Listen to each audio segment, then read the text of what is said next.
Hello and welcome back to the channel. If you're new here, my name is Gina. I had VSG surgery a year and a half ago-ish, and today we're gonna see if we can figure out a couple more answers as to what's going with my body, what's going on with my body. So I guess this will be kind of like a 16-month post-op, plus we're gonna see what today brings when I meet with the doctor. Going to an actual OB/GYN, because all my medical stuff has always been done at my PCP, and they're just not as specialized with hormones and that kind of thing. So today we're gonna go meet with the new doctor and see if she can maybe give me a little bit more information. So of course I'm early, I'm waiting in the parking lot, but let's go over kind of stats and what's been going on since I have been a little more quiet on here. Things have been interesting slash stable slash not really stable, I don't know. So I am not weighing in August, but the last time I did weigh in I was like 228, I think. So I have gone up. I know July was my own fault, birthdays, going out, things like that, so that was 100% on me, that I gained basically like 10 to 12 pounds. And so that's what I was at the end of July. So I don't know if anything's changed since then. I don't feel any different. My clothes are not fitting any different. But I am working out 5 days a week doing my weight training. I'm doing the Carolyn Gervon Iron Series. So I'm doing that Monday through Friday. And then I'm still trying to get 7,000 steps a day. It doesn't happen every day. I would say probably 5 or 6 times a week I can get to 7,000, but I have to really set time aside to just walk. I cannot get 7,000 on my own. I really have to put away 45 minutes to get in those steps, or else I would be at 2,500 if I didn't actually set time aside to go outside or walk around my house or whatever I have to do to get those steps in. So that's my weight and what I'm doing for exercise. Food has been hit or miss. Obviously July it was not great. And I'm not choosing, I just find myself more hungry now. That's really what this boils down to, is that I'm eating probably a little bit more than I should. Obviously I'm not eating a lot at one time. I still can't do that. But I find myself eating more often and grazing a little bit more. So I know I need to pull back and get those things in check. But for the most part, I would say the last 2-ish weeks I've really been tracking, using my FitnessPal, talking with my dietitian. And we're gonna see if I need to fine tune anything. I might, and I'm gonna talk to the doctor today about this, is that I really did notice a difference when my weight did drop and how I felt was when I cut out all the fake sugars and all the fake, the bad oils. The oils so much I'm still okay with because I cook my own stuff and I only cook with extra virgin olive oil and avocado oil anyway. So that I'm not worried about, but if I'm buying prepackaged stuff, the oils that are in there. But yeah, I just find myself grazing on nuts and things where the calories add up, protein bars that have all the bad stuff in it. So if that might be in correlation with what's happening, because I think I mentioned this in my last video, and hopefully these are going to go up back to back, so you'll see the last one, because I look very different now with my hair. I'm pretty sure I have PCOS, so that's what I'm going to ask about, and I might have to get an ultrasound and everything like that. So we will see what happens. But in correlation, I think that might be affecting maybe some things. I don't know. So as much as it kind of sucked to cut out all the fake sugar slash regular sugar even, I was limiting real sugar and the oils and stuff like that. As much as it sucked, I think that's where my life is going, to at least get this weight off of me. Because I should not have regained 10 to 12 pounds in a month. I shouldn't have, because even these past couple days I've not been eating bad, and I still kind of feel puffy, you know, like I just don't feel I'm at my optimal self where I should be like thriving now, and like everyone else I see, which I know I can't compare, is getting into maintenance, and I'm like, I still have like legitimately 50 more pounds to lose in my own head. I know that the numbers, I can't rely on the numbers on the scale, and it is more about how I feel. But like numbers wise, I still have quite a long way to go. Like I'm at like 66%, and I would like to be at 100 for the first time in my life. So I don't know. I just don't know. Those are the answers. Other things, let's see, what else do I usually talk about? Scars are the same as they were, I think, in my 1 year post-op video. Nothing has changed there. So I have my stats. If this is the first time you're watching me, I used to weigh 310 plus pounds. Now I'm at I don't know, we're just gonna call it 230. Just because I don't know where I'm at. We will find out at the end of August. But yeah, that is all I have for right now. So we are gonna head on in about 10 minutes. And I wish I had had you guys ask me questions, because I have some time to kill.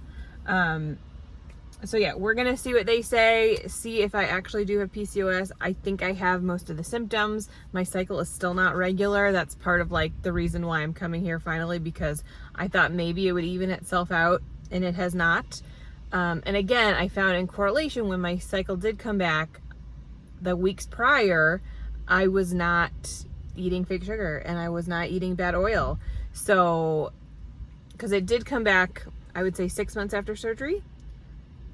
And then I was just eating like meat and vegetables, right? Like those first 6 months, it was like cruising down that ski hill with weight loss. And then right around Christmas and Thanksgiving is when I started to mess around for videos and for personal, personal enjoyment, the fake sugars and the oils and, processed foods. And then it stopped again. It came back a couple times, but nothing regular or consistent. And then I did that experiment with the oils and everything, and then 2 weeks later, bam, came right back. So, and ever since then, it's been gone. So I think I'm gonna have to really buckle down, really be tied to my kitchen, which I guess is fine. Not that I'm like going out anyway. Like if I stop, like when I got my hair done, I had McDonald's and ate the inside of the burger and a couple fries. Like that's the extent really of my eating out recently. And that's maybe once a week, if that, like maybe twice a month basically. So I know that that's not completely throwing me off, but like something has to be going on for me to be stuck here for this long. Like, yeah, sure, I was like an ideal candidate before surgery, and I think surgery has done its job. I did lose what he said I would lose. So in my eyes, like my surgery was successful, and now I just need the next step, a little bit more help. Obviously the medications are not something I can do right now.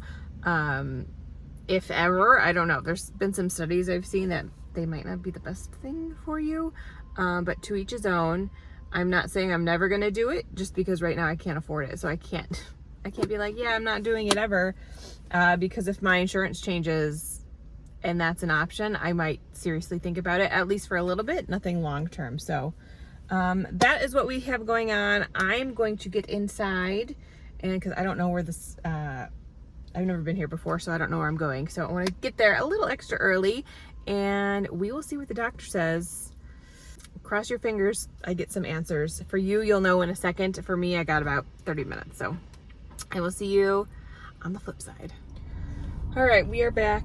Unfortunately, with no answers right this second, because I need a blood draw and an ultrasound done, she thinks. So that's not till next week. And then I have to wait another 7 to 10 days for the results. So I won't know for certain until early September, it's looking like, if I have PCOS or not. It's likely that I most likely have PCOS, but until they run blood work She said most people have insulin resistance, but I've checked my blood sugar in the morning and it's been fine. So I don't know if I need to have that to have PCOS. But she said this is a character trait. Obviously, my cycle's not regular. So I don't know. But so next week I have to check with work to make sure that I can leave and I can't eat. I have to be fasted for the blood work, so and my appointment's at 10 a.m. So I'm not gonna eat till like 11 that day. Oh my, I'm gonna have to like really make sure I eat the night before. Jeez Louise, because that is not gonna be a fun morning for me. And I have to drink water, 24 ounces of fluid, 1 hour prior to my visit. I don't know if I can drink 24 ounces of fluid in 1 hour, but I'm gonna try. Oh my goodness. So she said likely it's either PCOS or something's wrong with my pituitary gland. I don't know. I imagine she's pulling blood for that kind of stuff. I don't know how you check that or if it's checked or anything like that. So that's all the info I have right now, but everything else looks good, and I guess I'll see you guys next week. All right, we are checking in for the blood test work. It is 9 o'clock on August 31st, and I just got my results. There's definitely something going on. I don't want to self-diagnose, but of course I looked at like all of the things that like could potentially be my problem. So I will know more on Tuesday when I talk to the doctor, but according to the blood work, my testosterone is too high, and my prolactin, which is caused by the pituitary gland in my brain, could potentially have a non-cancerous tumor that could be treated with medicine. So there's nothing like life-threatening going on, thank God. But I'm probably going to be put on medication from my self-diagnosis because their range was like from like 0 to 23 that it could be. And mine is like 120. So I'm like I have 4 times more prolactin than I should.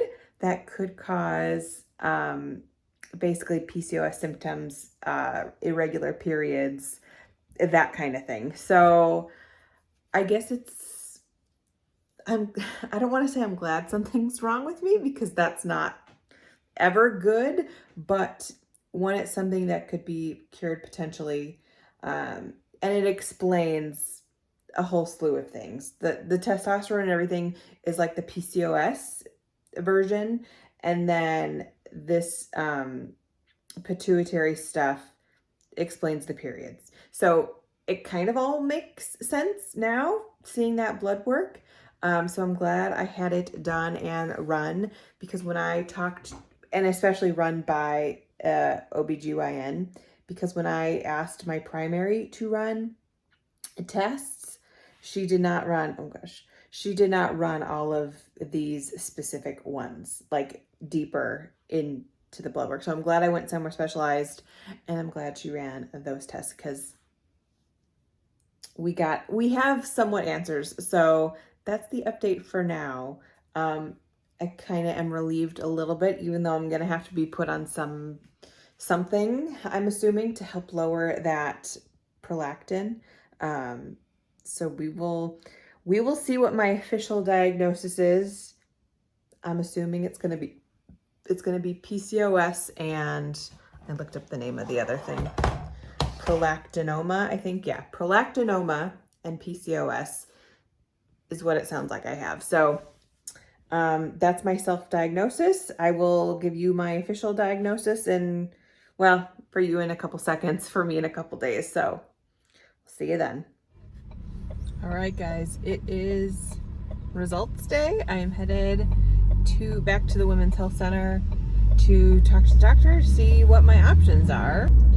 I am also off work all this week, which is lovely, so I don't have to rush back to go to work. So after, we will do a recap of what they said, what I'm officially diagnosed with. Hopefully I should be getting that today. my guesses. So here's my guesses for today. I'm assuming I have PCOS and have for a very long time.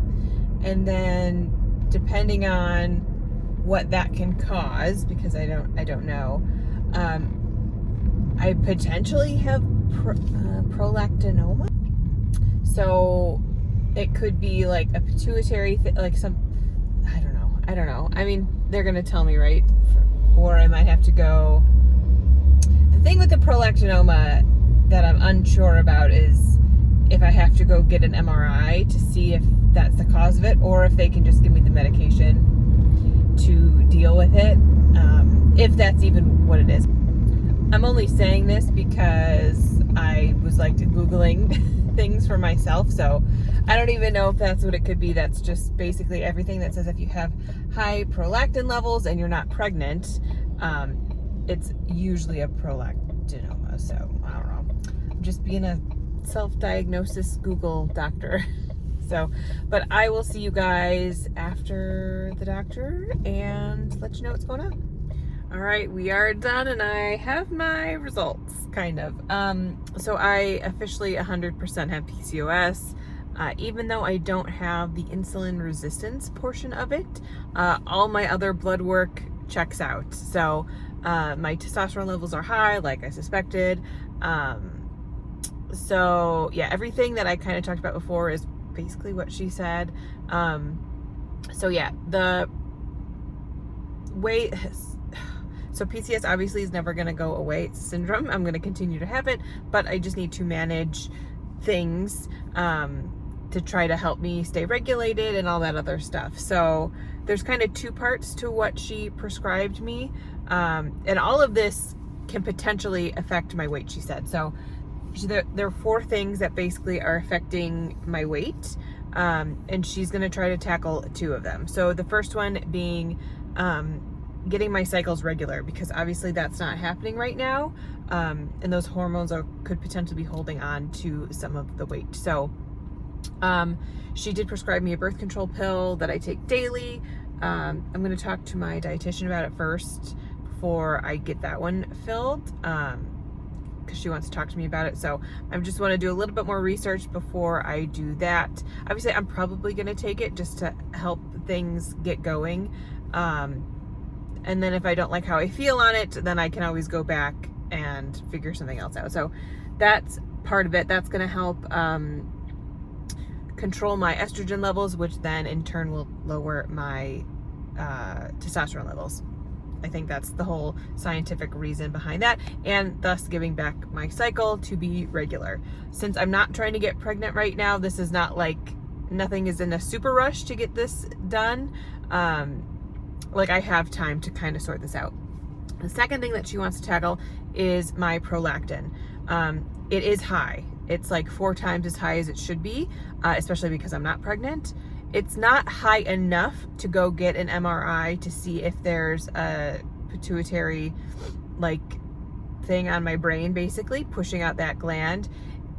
So she's gonna put me on a medication to hopefully help lower those, and that's again a daily pill. And then in a month I'll go get my prolactin checked again to see where we're at. If it's lowering, that's great. And then she said she